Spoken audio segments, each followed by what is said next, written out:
ಗುರು ನಮ್ಮ ಹೆಂಡ್ತಿನ ಕಾಲಲ್ಲಿ ಒದ್ದಾಕಿದ್ದೀನಿ ಗುರು. ಏನೋ ಸಿಗರೇಟ್ ಅಲ್ಲಿ ಸುಡೋಣ ಅನ್ಕೊಂಡೆ, ಬೇಡ ಅಂತ ಬಿಟ್ಟಿದ್ದೀನಿ.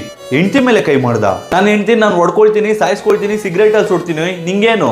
ಕಾರ್ಯೇಶು ದಾಸಿ ಕರುಣೇಶು ಮಂತ್ರಿ ಪೂಜ್ಯೇಶು ಮಾತಾ ಕ್ಷಮಯಾದ ರೀತ್ರಿ ರೂಪೇಶು ಲಕ್ಷ್ಮಿ ಶಯಣೇಶು ರಂಭ ಅಂತ ಕರೆದಿದ್ದಾರೋ ದೊಡ್ಡವರು. ನೀನು ಎಷ್ಟೇ ಹೆಂಡ್ತಿನ ಹೊಡಿ, ಎಷ್ಟೇ ಚಿತ್ರಹಿಂಸೆ ಕೊಟ್ಟರು ಕೂಡ ತನ್ನ ಗಂಡ ಖುಷಿಯಾಗಿರ್ಬೇಕು ಅಂತ ಪೂಜೆಗಳನ್ನ ಮಾಡ್ತಾಳೆ ಹೊರತು ತನ್ನ ಗಂಡ ಆಳೋಗೋಗ್ಬೇಕು ಅಂತ ಯಾವತ್ತೂ ಕೂಡ ಹೆಂಡ್ತಿ ಕೋರ್ಕೊಳಲ್ಲೋ. ಅದೇ ರೀತಿ ಅಮ್ಮ ಕೂಡ ಎಷ್ಟೇ ಮಗ ತಪ್ಪು ಮಾಡಿದ್ರು ಕೂಡ ಮಗನಿಗೆ ಒಳ್ಳೇದನ್ನೇ ಬಯಸ್ತಾರೆ ಅಂತ ದೇವರು ಸಮಾನ ಆಗಿರುವಂತ ಹೆಣ್ಣಿನ ಮೇಲೆ ಅದೇಗೋ ಕೈ ಮಾಡಿದೆ.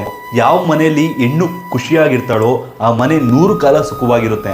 ಯಾವ ಮನೆಯಲ್ಲಿ ಒಂದು ಹೆಣ್ಣು ಕಷ್ಟಪಡ್ತಿರ್ತಾಳೋ ಅವರ ಮನೆ ಸರ್ವನಾಶ ಆಗೋಗುತ್ತೋ. ನೋಡೋ, ಯಾವ ಒಂದು ಹೆಣ್ಣಿನ ಮೇಲೆ ಕೂಡ ಕೈ ಮಾಡೋದು ತಪ್ಪು. ಕೇವಲ ಕೈ ಮಾಡೋದು ಅಲ್ಲ, ಅವರ ಬಗ್ಗೆ ಕೆಟ್ಟದಾಗಿ ಮಾತಾಡೋದು ಅಥವಾ ಕೆಟ್ಟದಾಗಿ ಕಮೆಂಟ್ ಮಾಡೋದು ಕೂಡ ತಪ್ಪು.